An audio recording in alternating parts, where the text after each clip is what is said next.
बाजार बोलता है इसमें एफ आई के डेटा से शुरुआत करते हैं। देखिए, कल जब हम इसी समय पर एफ का डेटा पढ़ रहे थे तो एफ के डेटा में एक अच्छी चीज़ ये थी कि उसमें बाइंग थी, लेकिन आज उसका रिवर्स है। रिवर्स है, करीब 4114 करोड़ रुपए की उन्होंने सेलिंग की है कल के सत्र में। हालांकि डीआईज बायर बने हुए हैं, 5805 करोड़ रुपए की बाइंग करके ले गए हैं कल।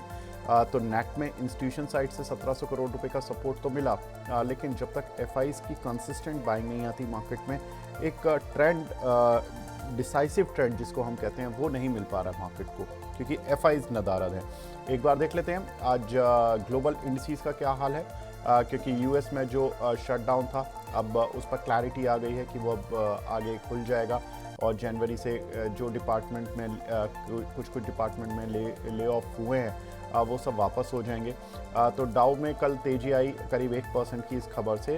निकाई में करीब 0.25% और कोस्पी में करीब 1% का उछाल देखने के लिए मिल रहा है। चाइनीज़ मार्केट में थोड़ा आज भी नेगेटिव मार्क चल रहा है। एक बार देख लेते हैं आज टॉप गेनर्स और लूजर्स कौन से हैं, कौन से काउंटर हैं जो कि अच्छी स्ट्रेंथ दिखा रहे हैं। तो स्ट्रेंथ दिखाने वाले काउंटर में हिसाब इंडिया करीब 10% ऊपर है, पॉलीमेंट्री करीब 7.5%, एचईजी आफ्टर रिजल्ट्स काफ़ी अच्छे रिजल्ट्स आए हैं, 6% ऊपर है। शिपिंग कॉर्पोरेशन में भी करीब 6% का उछाल है, और डेटा पैटर्न्स में 5.5% का उछाल है। तो कुछ कुछ डिफेंस वाले शेयरों में आज बाइंग देखने के लिए मिल रही है। कारण शायद सभी को पता है, लेकिन उस पर और विस्तार से बात करेंगे। टॉप लूजिंग काउंटर देख लेते हैं कौन से काउंटर हैं जो कि आज गिरे हुए हैं। तो टारिल करीब 10%, जेनकोस करीब 7%, बजाज फाइनेंस आफ्टर रिजल्ट्स करीब 7%। इन्होंने अपनी जो AUM गाइडेंस थी वो थोड़ा कट की थी, जिसकी वजह से शायद थोड़ा प्रेशर देखने के लिए मिल रहा है। HPL इंजन करीब 6.5% और बजाज फिनसर्व में करीब 6.5% की गिरावट देखने के लिए मिल रही है। लेकिन बड़ी खबर यही है जो आज की हेडलाइन है और उसका इम्पैक्ट भी मार्केट में है, वो है दिल्ली में लाल किले के पास जो धमाके हुए हैं, जिसकी वजह से थोड़ा सा जियोपॉलिटिकल टेंशन एक बार फिर लाइमलाइट में आ चुकी है, जिसकी वजह से हम देख रहे हैं कि आज डिफेंस शेयरों में कुछ खरीदारी होती हुई दिख रही है। समीर सर, एक चीज़ तो है, इन डिफेंस शेयरों की किस्मत अच्छी कहे या वैल्यूएशन ज़्यादा कहे, जब भी कुछ शांति होती है कुछ ना कुछ धमाका हो जाता है, या तो वर्ल्ड लेवल पर या इंडिया लेवल पर।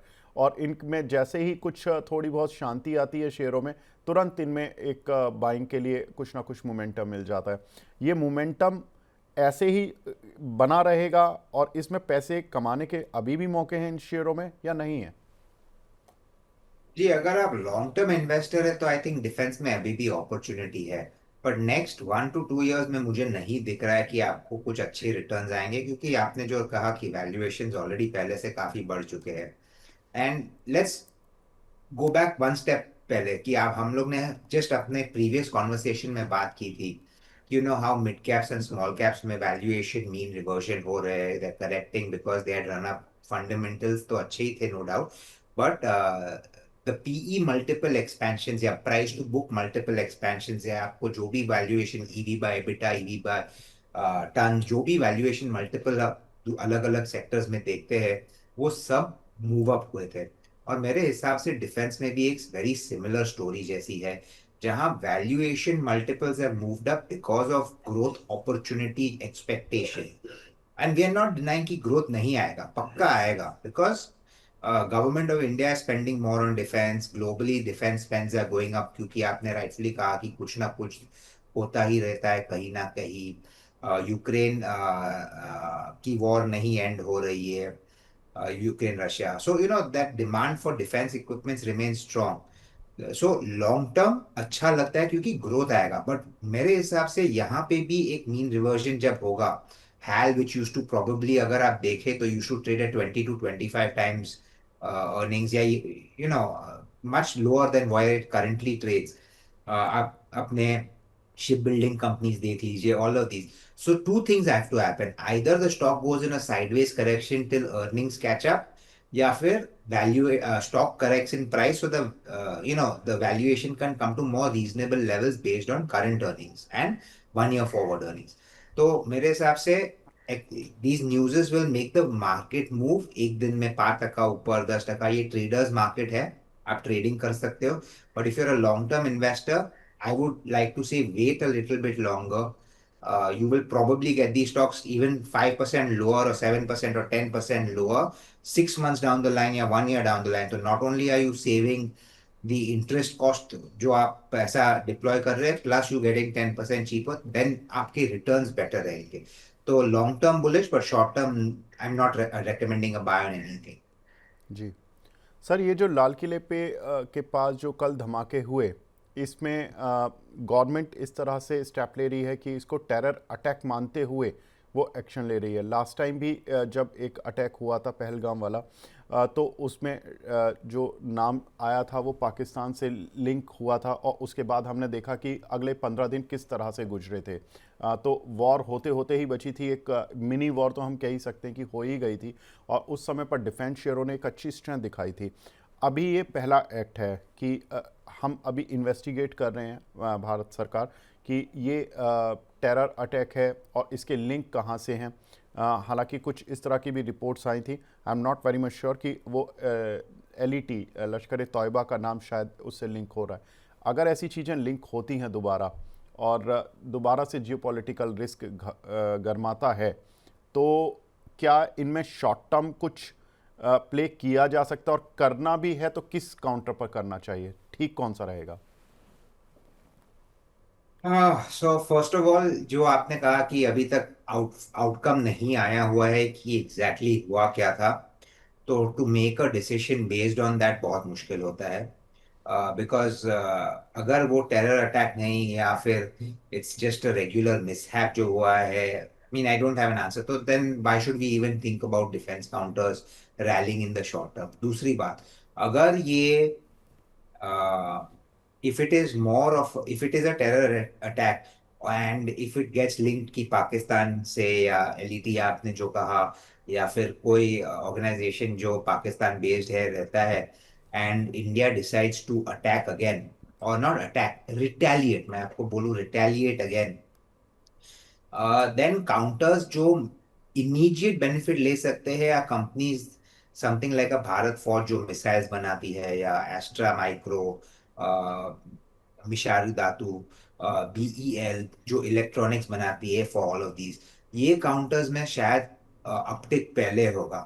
आई यू गोइंग टू से कि आई वुड नॉट फोकस ऑन भेल या माजगांव डॉक या फिर गार्डन रीच शिप बिल्डर्स, क्योंकि सिंपली पुट यूर नॉट, वो लोग प्लेन इमीडिएटली नहीं बनाने वाले हैं कि चलो वॉर चालू हुआ तो एक प्लेन बना दो, दो प्लेन बना दो, या फिर एक शिप बना दो फटाफट से। These are long gestation projects. So yes, orders will come, but is it going to lead to immediate uptick in demand, या फिर कैश फ्लोज इंप्रूविंग, या any of that? No, it's not. But ये दूसरे counters जो मैंने कहे, भारत फौज, BEL, मिशारी धातु, all of Astra Micro, these are the counters I think that can in the near term do well अगर ये वॉर होती है। But again, too early to call out कि ये हुआ है एंड इंडिया रिटेलिएट करेंगे नहीं करेंगे, is it a one off, is it, you know, too early to tell. But I would not play ये इन्वेस्टमेंट्स में नहीं, या ट्रेड नहीं करूंगा कि based on this news flow. ठीक है सर। अगली खबर सर, अगर हम देखें तो अमेरिका में जो शटडाउन चल रहा था, और काफ़ी कुछ ले ऑफ्स वगैरह हुए थे, अब वहाँ पर सारी चीज़ें सॉर्ट आउट हो रही हैं, और जनवरी से ये सारी चीज़ें ख़त्म भी हो जाएंगी ग्रेजुअली। कल हमने देखा कि ये सारी चीज़ों का असर पहले ही मार्केट ने एक बार दिखा दिया, और वहाँ पर जो चिप से रिलेटेड शेयर्स थे उनमें अच्छी तेज़ी देखने के लिए मिली है। सर, ये चिप शेयर में भी कुछ ऐसी ही डिफेंस वाली थीम है कि जैसे ही शांति आती है फिर कुछ उम्मीद आती है, और फिर अचानक से ये चलते हैं। इंडिया में कोई चिप शेयर जो कि, या आर्टिफिशियल इंटेलिजेंस, या जो हाई टेक्नोलॉजी से जुड़े हुए शेयर्स जो कि निश सेगमेंट में हो, रेगुलर आईटी नहीं, उनमें कोई है आपकी नज़र में शेयर जो कि पैसा बनवा सकता है? तो ऑनेस्टली एआई में आई डोंट थिंक इंडिया में बहुत सारी कंपनीज है, that to in the listed capacity की, जहां हम बेनिफिट कर सकते हैं। अभी TCS is saying we are going to set up its data centre, but ये सब बैक ऑफिस बैक एंड है। द एक्चुअल एआई टूल वो जो चाहिए, वो आई डोंट नो कैसे डेवलप करेंगे, आई एम श्योर डेवलप करेंगे, बट हम लेट है मार्केट में। अभी आप देखें तो चैट जीपीटी ने भी चालू कर दिया 1 year free pro services. Perplexity का जो आया हुआ है, अगर आपके पास जियो है तो परप्लेक्सिटी आपको आई थिंक फॉर 18 मंथ्स आपको उनकी प्रोफेशनल वर्जन फ्री में थोड़ी मिल रही है। तो Indian players are late to the market, उनकी क्या बेनिफिट हो सकती है आई डोंट नो, डिफिकल्ट। अगर चिप्स में देखने हैं तो केन्स टेक्नोलॉजी एक है जो चिप्स बनाती है, सेमीकॉन चिप्स, पर उस पे मेरा स्टडी नहीं है। I am sure new players many of them are getting in, Tata भी करने वाले हैं, but is it's going to go through a separate subsidy which is not listed. तो becomes difficult to play out these kind of situations. मेरे हिसाब से we focus, हम market में है ना, ये जो नए टर्मिनोलॉजीज आते हैं या जो नए अपॉर्चुनिटीज आते हैं उनकी बात कर रहे हैं, पर मार्केट में अभी भी काफी अपॉर्चुनिटीज है जहाँ कैश फ्लो कंपनीज आपको डिसेंट रेट्स में मिल रही है, जहाँ आरओईज अच्छे हैं, आरओसीईज अच्छे हैं, valuations are not superly exorbitant, जहाँ वैल्यूएशंस कम हुए हैं over a period time. Some of them are monopoly business, एक सिंपल एग्जांपल बोल दूं, IRCTC, strong ROC ROE, monopoly business, so find opportunities there जहाँ पूरी दुनिया फोकस नहीं कर रही है, जहाँ people are ignoring that space, वहां पे आपको अपॉर्चुनिटी ज्यादा मिलेगी than trying to find something where everybody is focusing and जहां वैल्यूएशन स्ट्रेच हो चुके हैं। जी सर। तो यहाँ पर चिप शेयर्स में केन्स टेक्नोलॉजीज़, जहाँ पर कि सर ने बताया कि देख सकते हैं, और बाकी कुछ जो लिस्टेड बिग आईटी कंपनीज़ हैं उनमें भी कुछ कुछ काउंटर हैं जो सेलेक्टिव हैं। आगे बढ़ते हैं सर, कुछ एक रिजल्ट्स पर नज़र डालते हैं। ओएनजीसी के कल रिजल्ट्स आए, अगर हम देखें तो रेवेन्यूज़ में करीब 3.25% का जंप, नेट प्रॉफिट में करीब 23% का जंप देखने के लिए मिला, एबिटा करीब 5% डाउन था, और मार्जिन्स में भी एक गिरावट थी करीब करीब 500 बेसिस पॉइंट की, 58.3 से 53.6 पर मार्जिन्स आते हुए दिखाई दिए हैं। सर कैसे रीड करें ओएनजीसी को एज एन शेयर, क्योंकि रिजल्ट्स आ चुके हैं, एक इम्पैक्ट भी आ चुका है आज, अब आगे क्या करना है? अगर मैं बोलूँ तो ONGC is actually fabulous counters, कभी भी परफॉर्म नहीं करता है अनफॉर्चुनेटली। देखिए, ऑयल एंड गैस में there are two companies that are big in generating crude, not refining, crude drilling. तो एक है ओएनजीसी एंड दूसरी इज ऑयल इंडिया। अभी अगर देखें तो ओएनजीसी, अगर प्राइसेस ये लेवल पे रहते हैं तो उनकी प्रॉफिटेबिलिटी तो काफी स्ट्रांग ही रहेगी। They are looking for more oil wells, जैसे थोड़ी डिस्कवरीज होंगे and they tap into that, you will see crude production going up. और इंडिया के लिए काफी महत्वपूर्ण है कि we increase our own domestic crude production, क्योंकि इंपोर्ट्स जो है it's eating into our current account. But problem is कि जब भी थोड़े भी प्राइस बढ़ने लग जाते हैं, and if there is two, if अगर हिट लेना पड़ता है ऑयल मार्केटिंग कंपनीज को, तो गवर्नमेंट ओएनजीसी के ऑयल प्राइसेस भी कैप कर देते हैं। So then the earning capability, जब ऑयल प्राइसेस बढ़ते हैं, स्टार्ट गोइंग डाउन। और जब घटते हैं तो आई डोंट थिंक उनको कुछ ऐसे बेनिफिट देते हैं।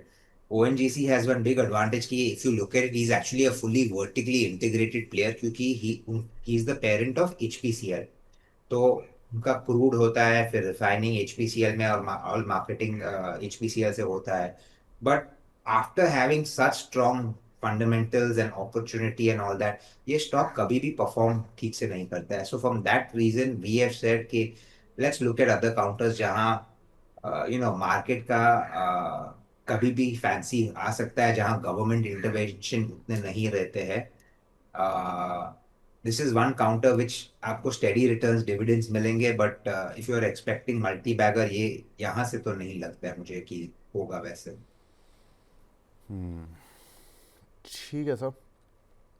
तो ये ओएनजीसी पर बात हुई, लेकिन सर एक काउंटर जो कि आजकल पूरा ग्रुप ही सुर्खियों में है, वो है अनिल अंबानी की Reliance power. Reliance power, Reliance infra को लेकर बड़े लोग आकर्षित होते हैं, नफ़रत भी उतनी ही करते हैं। जो लोग पुराने हैं वो इन दोनों काउंटरों से बहुत नफ़रत भी करते हैं कि इन्होंने बहुत वेल्थ इरोड की है लोगों की। लेकिन जो नए लोग आए, जिन्होंने कि 10-10, 15-15 रुपये पे ये सोच के 2-2 रुपये, आई थिंक रिलायंस पावर 2-4 रुपये आ गया था, वहाँ पर ये सोच कर लिया कि अब क्या ही बिगड़ेगा, इससे ज़्यादा क्या ही गिरेगा, और उनकी वो सोच सच भी साबित हो गई और इन्होंने पैसा ही बनवा दिया। अब दोनों तरह के लोग हैं। कंपनी के रेवेन्यूज़ में पढ़ देता हूँ, 12% बढ़ा है, नेट प्रॉफिट 97% डाउन आया है। हालांकि पिछली बार का जो बेस था उसमें एक एक्सेप्शनल आइटम की वजह से प्रॉफिट था, अदरवाइज़ बेस अगर उसको हटाकर देखेंगे तो कोई खास बेस नहीं था और कंपनी प्रॉफिट में है। एबिटा 64% जंप हुआ है और मार्जिन्स में भी अच्छा जंप आया है, ऑलमोस्ट 100, माफ़ कीजिएगा, 1000 बेसिस पॉइंट का। सर, रिलायंस पावर के results on the face of it तो ठीक ही लग रहे हैं, लेकिन काउंटर पर रिएक्शन है और अनिल अंबानी की खबरें तो चल ही रही हैं पिछले 2 हफ्ते से। अभी क्या करें, इसमें कुछ है? जो नए लोग घुसे थे, पुराने लोग तो सर कहने के बाद भी नहीं शायद घुसतेंगे अनिल अंबानी समूह में, लेकिन नए लोगों के लिए क्या बोलेंगे आप? आई डोंट थिंक ऐसा है कि पुराने लोग नहीं घुसेंगे। अगर अगर स्टॉक में अपॉर्चुनिटी लगती है then people change their view over the period of time. Problem है कि अनिल अंबानी कॉन्स्टेंटली न्यूज में है फॉर ये कुछ ना कुछ problem with ED, courts, banks, ये सब वो सब। तो क्या होता है, जब भी थोड़ा सा मोमेंटम भी आता है तो the stock gets sold into. और जब तक ये सब न्यूज फ्लो रहेगी आई डोंट थिंक कि the stock is going to give very superlative returns.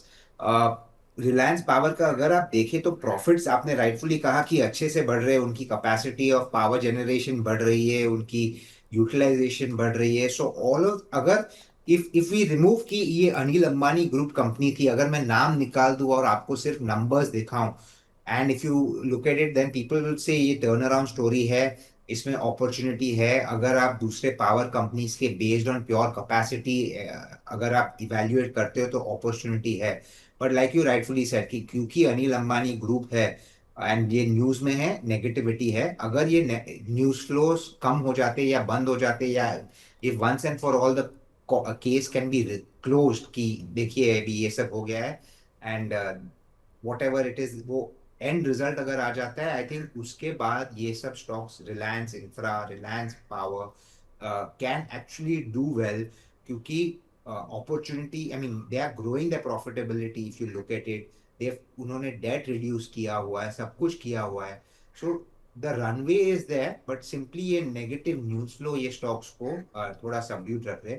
सो आपने जो कहा कि no old players may not enter into Reliance Power, I think वो इनकरेक्ट है, क्योंकि हम ब्रोकर है और I know some of my big clients who have entered into Reliance Power at the levels of 25-30 levels, क्योंकि they saw the turn around. It's just that अभी वो थोड़े फ्रस्ट्रेट होने लगे कि ये न्यूज फ्लो के वजह से ये स्टॉक्स चलने बंद हो गए, but they were doing extremely well before this negative news flow के। I think Reliance Power went up all the way to 67 या 68। तो opportunity is there, just news flow को थोड़ा सा चेंज होना जरूरी है। चलिए सर, अच्छी बात है कि अनिल अंबानी समूह के लिए, जो अगर वो सुन रहे होंगे कि पुराने इन्वेस्टर अब इतने भी नाराज़ नहीं हैं कि वो नहीं खरीद रहे हैं, तो ये एक अच्छी खबर है उस ग्रुप के लिए। और आपने राइटफुली कहा कि ये अगर इसमें से अनिल अंबानी समूह का नाम हटा दिया जाए तो टर्न अराउंड स्टोरी के तौर पे इसको देखा जाएगा। अगला सर, एक काउंटर जिसके तो सर्वाइवल की बात आती है, वोडाफोन आइडिया, कि ये सर्वाइव करेगा या नहीं करेगा, यही एक बड़ा सवाल है। अब ये चलेगा कितना, कितना नहीं चलेगा, वो एक दूसरा क्वेश्चन हो जाता है। रेवेन्यू करीब 1.5% बढ़ा है, एबिटा करीब 1.5% बढ़ा है, मार्जिन्स में बहुत ही मामूली सा जंप है, 41.8% से बढ़कर 41.9% आए हैं। और नेट लॉस कम हुआ है, 6600 करोड़ से घट के नेट लॉस 5524 करोड़ आया। दैट मीन्स कि कहीं ना कहीं लॉस तो कम हो रहा है। सर ये बताएं कि वोडाफोन आइडिया, इसको सर्वाइवल होगा या नहीं होगा, इसको ध्यान में रख के काम करें, या इसमें ये सोचकर काम करें कि भाई 9 रुपये में और क्या ही जाएगा, थोड़ा बहुत लेकर डाल देते हैं, अगर टर्न अराउंड हुआ तो हुआ। इस तरह के भी कुछ लोग हैं। बड़ी क्वांटिटी लेना नहीं लेना, ये हर निवेशक की पॉकेट की बात होती है, उसकी रिस्क एपेटाइट होती है। सर किस तरह से सोचें, कौन सी साइट पर जाना चाहिए वोडाफोन आइडिया का जब नाम सुनते हैं लोग? तो देखिए Vivek ji, survival I don't think is now any more a question. Survive करेगा वो गारंटी है, क्योंकि 49% इज विद और 50% is with government of India. और गवर्नमेंट ऑफ इंडिया उनकी इन्वेस्टमेंट का लॉस नहीं करना चाहते, because what is their investment, उन्होंने एक्चुअल इन्वेस्टमेंट कैश नहीं डाला है, बट उनके रिसीवेबल्स जो थे they have converted to equity, तो उतने रिसीवेबल्स गवर्नमेंट के कम हो जाएंगे अगर Vodafone Idea goes bankrupt and shuts down, तो वो शायद नहीं। क्वेश्चन अभी आता है कि शुड यू इन्वेस्ट। मेरा सबसे बड़ा इशू जो हमने अगेन फर्स्ट कॉन्वर्सेशन में बात की थी, कि इफ यू आर इन्वेस्टेड, जो आपने कहा कि पीपल आर सेइंग कि पोर्टफोलियोज नहीं बढ़ रहे, ये ऐसा एक काउंटर है जहां डेट इतना लार्ज है कि for them the next 3 years is just going to be how to tackle the debt. Equity जो फंड रेज हो रही है, that money goes towards debt repayment. फिर जो गवर्नमेंट का, अगर गवर्नमेंट का आता है कि उनका कैलकुलेशन थोड़ा ऑफ था, तो then maybe some interest expenses get save, which reduces the debt. But as a shareholder, what is my ROE, ये रिटर्न ऑन इक्विटी, यानी कि अगर कंपनी में मैं 1 lakh crore, I am just saying if people put 1 lakh crore, so what will be the profitability that comes out of it? For that 1 lakh crore, the company should at least make a profit of 15,000 crores a year. But वो नहीं होने वाला है, क्योंकि they don't, I mean, ARPUs for them need to go up significantly. Yes, they are at the lower end of the ARPU range, 167 versus जो I think Airtel was at 255 और Jio was I think at 230 odd levels. तो वो थोड़ा scale up हो सकता है, और जो बेनिफिट आ सकता है, पर उनकी इक्विटी ऑलरेडी इतनी लार्ज हो चुकी है, to service this entire equity they are not going to be able to make ROEs of 14-15% for the next 3 years. तो फॉर मी, अगर मैं अपना कैपिटल डिप्लॉय कर रहा हूँ, I want to see the growth in the profitability and return ratios, और वो मुझे नहीं दिख रहा है. So survival 100%, investment 0%. सर, अभी आपके रडार पर कौन से काउंटर हैं जहां पर कि आपने हाल फिलहाल में इन्वेस्टमेंट किया है? क्योंकि मैं दो शेयर बता देता हूं आपके जो मुझे याद है। एक तो SW सोलर और दूसरा सम्मान कैपिटल। सम्मान कैपिटल ने निचले स्तरों से अच्छी रिकवरी दिखाई है, ऑलमोस्ट 139 रुपीज़ पर। जो दुबई से आई थिंक इन्वेस्टर हैं वो एक बड़ा चंक ले रहे हैं इस कंपनी में। कैसे सोचें सम्मान कैपिटल को, कैसे सोचें SW सोलर को, और आपकी कोई नई कॉल जो कि आपने इनिशिएट की और नया पोर्टफोलियो में ऐड किया? जी बिल्कुल। सम्मान कैपिटल पे अभी हमारा पॉजिटिव जो कॉल है और भी स्ट्रेंथन होता है, क्योंकि they have manage to raise 8,800 crore उन्होंने कैपिटल लिया है। तो ये 8,800 करोड़ पे they will be able to start earning 10 to 11% interest over the period of the next 2 years. तो यू कैन अज्यूम कि directly profits can go up by, अगर मैं credit cost if I count at maybe even 100 basis points, the profitability can go up bye 800 crores a year, just ये basis पे। पर उनकी एक दूसरी बहुत बड़ी बेनिफिट आती है, जो I think lot of people don't see discussing, कि जो उनकी करंट बोरोइंग कॉस्ट थी वॉज क्लोजर टू 10.5-11%। अभी इतनी स्ट्रॉन्ग कैपिटल बेस बन जाती है, स्ट्रॉन्ग प्रमोटर हैंड IHC जैसे बन जाती है, अगर उनकी let us say कि they credit rating agencies revalue it and they get better credit grade, तो उनकी borrowing cost भी कम हो जाएगी. So what they are borrowing at 10.5%, if it comes down to 9.5%, तो वो सीधा उनकी current borrowing जो 45,000 crores 50,000 crores है, they save straight away 1% on that, which is 500 crore added to profitability. Plus वो जो उनकी capital आई है, they can leverage that 2 to 3 times, right? At least minimum. So we can talk of another 16,000 crore loan book that they can generate, where they may earn a spread of 2% on that. So you're talking of another 320. अगर मैं ये तीनों को जोड़ दूं, so we are talking in the next 2 years, the profitability of this company can go up by almost 1,600 crores a year. ये अभी भी trading at below one time book value. So ROEs will eventually move up, profit, everything will change. और ये stock मेरे हिसाब से can be closer to 300. So very positive. Sterling and Wilson, we've always discussed, we are very positive. Green revolution, especially renewable and solar जो आ रही है, so SW Solar Reliance की subsidiary will benefit as Reliance places the order. But I want to discuss two new stocks जो हमने, not new but जो हम positive है from a longer term perspective, जहां हम investment कर रहे हैं. एक है QSR space and that is Westlife Developers, ये Westlife Foodworks यानी कि McDonald's India. हम ये स्टॉक क्यों रेकमेंड करना चाहते हैं कि currently they are working on 440 outlets which they want to scale up to 700 outlets in the next 2.5 years. तो growth is going to come very strong from that side. दूसरा जो हमने कहा कि ये जो tailwinds आने वाले हैं for consumerism, especially discretionary consumption, वहां पे people are going to spend on smaller ticket items a lot more.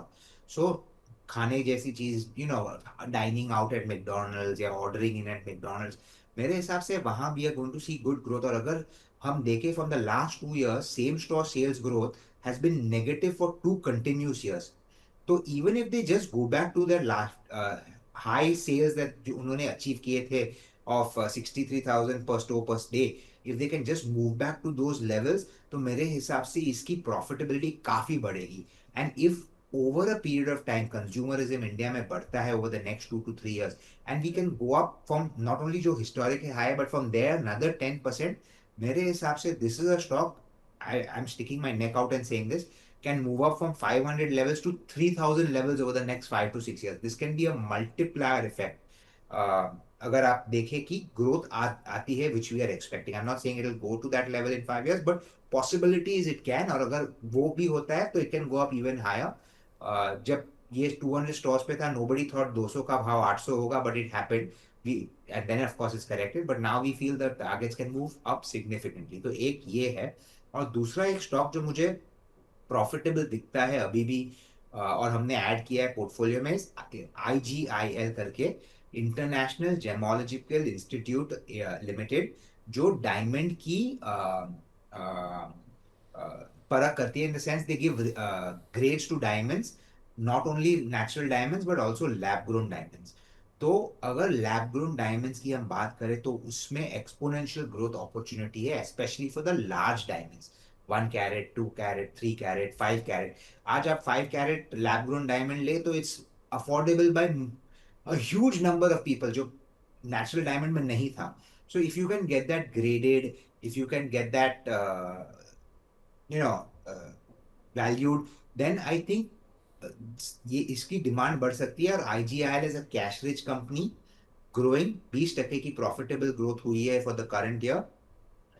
Valuation उतने ज्यादा एक्सपेंसिव नहीं है.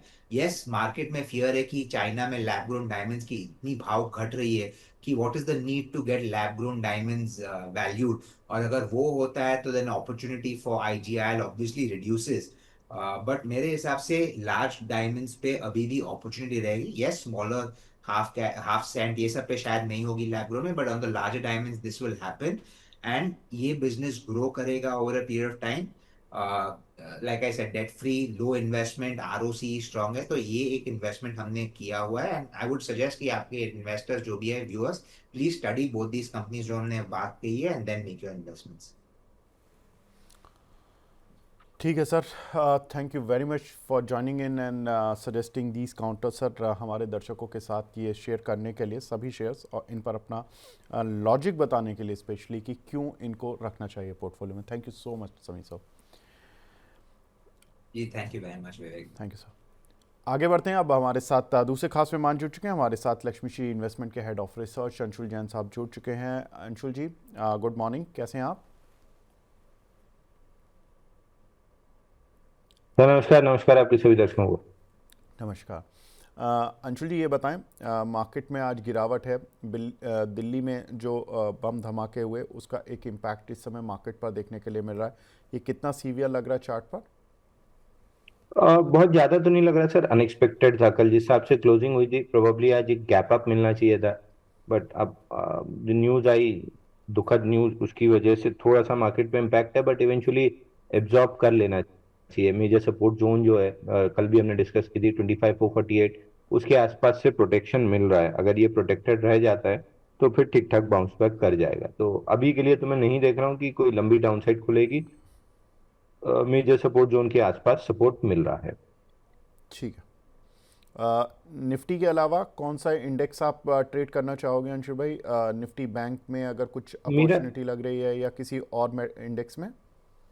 मेरा बैंक निफ्टी में ज्यादा इंटरेस्ट है सर. कल का वैल्यू एरिया लो 57,593 था. सॉरी, लास्ट वीक का वैल्यू एरिया लो 57,573 के आसपास था. कल हम मल्टीपल टाइम्स रेजिस्टेंस फेस किए थे previous week value area high के पास 58,080, वहीं से सेल ऑफ आया है और previous week value area low test हो चुका है। तो यहाँ से आज का लो अब काफी इंपॉर्टेंट है।